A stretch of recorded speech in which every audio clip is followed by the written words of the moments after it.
Muy buenas tardes, yo soy Brian Marín, mi compañero es Jason León. Nosotros somos estudiantes de la especialización en cuidado crítico de la Universidad Manuel Beltrán. Venimos a presentarles nuestro proyecto de grado, que es el algoritmo de intubación temprana para pacientes pediátricos de 1 mes a 24 meses con síndrome sibilante agudo. Bueno, son una de las temas que vamos a manejar durante nuestra presentación: identificación de la necesidad de la formulación de la idea, formulación de la pregunta-problema, revisión básica de la literatura, justificación, objetivo general, objetivos específicos, revisión de la literatura y un bosquejo final y bibliografía. Bueno, identificación de una necesidad investigativa. En el año 2020, después de la pandemia, en nuestro ámbito laboral, nos dimos cuenta que no hubo un pico respiratorio pediátrico, sino que hubo una meseta que se mantuvo por unos meses. Identificamos que habían muchos niños de este rango de edad, que ya lo mencionamos, que se estaban enfermando por un síndrome sibilante agudo derivado de diferentes patologías, y algunos de ellos terminaron en intubación. Entonces, pues fue lo que nos llevó a iniciar esta investigación. La pregunta problema con la que pasamos nuestro trabajo es: ¿cuál es el algoritmo de manejo más usado con mayor relevancia para definir procesos de intubación temprana en pacientes pediátricos de 1 mes a 24 meses con síndrome sibilante agudo? Los puntos que tuvimos en cuenta: pues definición del componente patológico, con lo que iniciamos, identificación de la población a tratar, revisión de una base literaria y una reformulación. El objetivo general, pues, fue crear un algoritmo de intubación temprana para pacientes de 1 a 24 meses con síndrome sibilante agudo. Los objetivos específicos: reconocer el nivel de incidencia y prevalencia del síndrome sibilante agudo en pacientes pediátricos de 1 mes a 24 meses a nivel nacional y a nivel regional. Identificar cuáles son los mecanismos principales de manejo médico en el síndrome sibilante agudo. Establecer cuáles son los niveles de morbilidad y mortalidad dados por el síndrome sibilante agudo en pediátricos de 1 mes a 24 meses de acuerdo a la literatura. E identificar cuál es la sintomatología desencadenante como trastorno leve, moderado y severo del síndrome sibilante agudo. Bueno, para el desarrollo de nuestro marco teórico tuvimos diferentes conceptos. Lo primero que identificamos fue definir el nivel de incidencia y prevalencia, ejecutar un nivel de incidencia de acuerdo al perfil epidemiológico en Colombia, definir qué era el síndrome sibilante agudo, definir qué era el proceso de intubación uterotraqueal, determinar cuáles eran los desencadenantes, cuáles eran los factores externos e internos que incidían en el comportamiento del niño, determinar cuáles eran los manejos del síndrome sibilante agudo y formularlo de acuerdo al marco teórico. Para nuestro marco teórico nosotros realizamos una base de datos que contaba con aproximadamente 50 artículos y nos basamos en 3 guías internacionales. Más adelante hablaremos de ellas brevemente. Entonces, dentro del marco teórico vimos que los datos de prevalencia no eran muy evidentes a nivel de Colombia, ya que el último estudio realizado era la guía del 2014 para el manejo del asma, pero se han encontrado muchos estudios de corte y muchos estudios de caso donde determinan la etiología poblacional de nuestro trabajo de grado. Nos dimos cuenta que el 30% eran pacientes con un virus sincitial respiratorio, que del 3 al 12% eran pacientes con metaneumovirus, que del 8% eran pacientes con influenza tipo 1, tipo 2 o tipo 3, no especificaba cuál era, y el resto eran pacientes con síndrome sibilante agudo desencadenado de otras patologías o de otros antecedentes.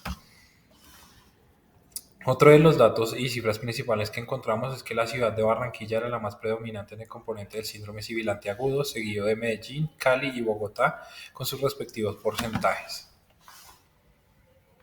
A nivel departamental nos dimos cuenta que la principal, pues evidentemente era la de Atlántico, seguido de Bolívar, Córdoba y Cundinamarca. Definimos que el síndrome sibilante agudo es una restricción del paso del aire que puede ser dada por una de las características de componente inflamatorio y fibrinógeno que limita la entrada y salida del aire por efectos autoinmunes dados como respuestas protectoras a agentes patógenos. Los síndromes sibilantes agudos pueden ser desencadenados por diferentes factores asociados a componentes virales o procesos bronquiales como bronquitis y bronquiolitis. También pueden ser dados por efectos de infecciones respiratorias agudas o desencadenantes alérgicos dados por antecedentes familiares y básicamente lo que genera no es una respuesta que genera el cierre de la luz del vaso, impidiendo la entrada y salida del aire de manera adecuada. El proceso de intubación orotraqueal es un proceso médico donde se coloca un tubo orotraqueal a través de la nariz o de la boca y sirve para soportar, permeabilizar y proteger la vía aérea del paciente. Básicamente esto se hace cuando el paciente no tiene una respuesta respiratoria adecuada asociada pues al síndrome sibilante agudo con un manejo con una cierre de luz bastante agresiva. Dentro de la valoración clínica nos dimos cuenta, haciendo una revisión de la literatura y teniendo en cuenta la guía soportada a nivel de Colombia, que se deben seguir ciertos valores y lineamientos a la hora de ejecutar un comportamiento de acuerdo al marco teórico para la revisión y valoración del paciente. Nos decía que primero debemos definir la identificación y comportamiento del mismo, es decir, por qué etiología, por qué comportamiento está llegando.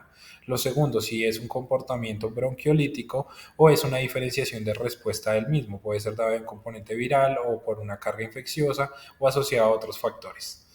Si el factor de riesgo para la identificación genera una respuesta desencadenante o una alteración individual del desarrollo del niño, se debe tener en cuenta que a la hora de realizar una valoración de este, tenemos que identificarlo como un único paciente, es decir, que nuestro tratamiento tiene que ser enfocado directamente a él y no tener en cuenta, digamos, el comportamiento que pueda incidir, digamos, los factores alrededor del niño.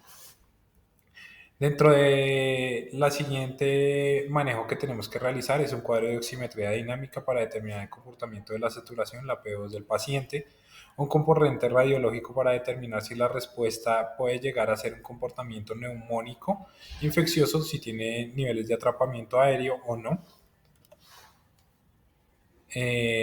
un cuadro de hemograma, una PCR reactivo para determinar el nivel de infección del niño, y la velocidad de sedimentación del mismo. Criterios de remisión: identificar el manejo y control de las respuestas de acuerdo a la institución y la capacidad de respuesta primaria, secundaria o crítica que tengamos. ¿Esto por qué se hace? Porque muchos de los niños llegan con una respuesta de un síndrome sibilante agudo y nos demoramos mucho a la hora de ejecutar el tratamiento debido a las falencias del sistema médico colombiano. Es decir, que no todos estamos en la capacidad de ejecutar una respuesta de manera adecuada, digamos, a la hora de manejar un proceso de intubación orotraqueal de un niño, y no todos tenemos la misma experticia ni las mismas herramientas para manejar o determinar esto. En el octavo dice definir si el niño requiere un soporte de oxígeno, un sistema de oxigenación de alto flujo o un manejo de intubación orotraqueal o un manejo de ventilación mecánica no invasiva. Dentro del noveno, si es un manejo neumónico o de bronquiolitis, ya que esto va a determinar si debemos realizar un cubrimiento antibiótico empírico o no. ¿Por qué se dice que empírico? Porque mientras no sean las respuestas o no salgan las respuestas de los cuadros hemáticos, de los hemocultivos y de las identificaciones de PCR, simplemente se hace una cobertura primaria mediante un antibiótico. Y el décimo, manejar broncodilatadores, adrenalinas o solución salina hipertónica, manejos de bronquiolitis. Hasta el momento no está recomendado pues el manejo de glucocorticoides en la respuesta primaria del síndrome sibilante agudo. Si bien sabemos que el sulfato de magnesio nos puede ayudar a la respuesta broncodilatadora, según las guías dicen que no se debe usar como estancia primaria a la hora de ejecutar un proceso en un paciente. Bueno, ya para finalizar, estas son las guías que mencionaba mi compañero al inicio, las que tuvimos en cuenta para basarnos en la creación del algoritmo, que es como la gema, la GINA, y la guía americana de pediatría americana. Y dentro de lo planteado tenemos un bosquejo inicial de cómo queremos que nuestro algoritmo vaya a finalizar. Entonces tenemos inicialmente un paciente que llega con síntomas de trabajo respiratorio, de saturación, polipnea, frecuencia cardíaca elevada, cianosis si es el caso, en donde pues vamos a tener que primero pues inicialmente el manejo médico, que es intentar tomar las pruebas acompañado de una radiografía de tórax y un hemograma, y pues claramente es una monitorización y pues los accesos venosos donde se van a pasar los medicamentos, donde va a tener un manejo inicial que va a ser pues con oxígeno, que puede ser por máscara de no inhalación o por canula nasal, depende pues cómo sea el paciente, y donde vamos a empezar a iniciar con un manejo inicial con broncodilatadores o corticoides y le vamos a dar un tiempo de espera de 1 hora. Si el paciente mejora o no mejora, vamos a continuar con los siguientes manejos. Entonces, si no mejora el paciente, si está con máscara en relación, podemos iniciar con una cánula de alto flujo, depende pues, claramente de su peso, continuar con su manejo broncodilatador por la siguiente hora. Si el pequeño mejora, se puede continuar con su manejo broncodilatador, como lo dicen las guías, cada 3 o 4 horas según sea la indicación o los requerimientos del pequeño, y disminuir el soporte de oxígeno si se da pues, después de un manejo de hospitalización.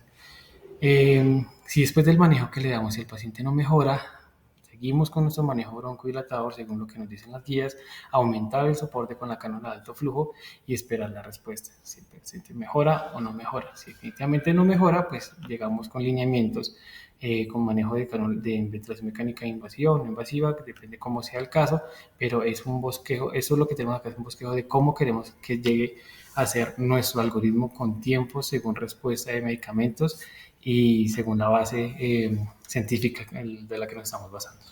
Ahora, cabe resaltar que pues para complementar nuestro algoritmo necesitamos el seguimiento y el lineamiento del comportamiento médico de acuerdo a las guías de práctica clínica que pues para Colombia la última fue realizada en el 2014 y no se ha hecho un nuevo modelo de actualización. Entonces notamos la falencia y notamos la necesidad de crear el protocolo siguiendo lineamientos médicos pues de acuerdo a nuestros regímenes institucionales o la institución que nos va a permitir desarrollarlo de acuerdo al nivel de pediatría o pues con los pediatras o grupo de pediatras que lo vamos a manejar. Y eso sería todo. Muchas gracias. Gracias por acompañarnos. Muchas gracias.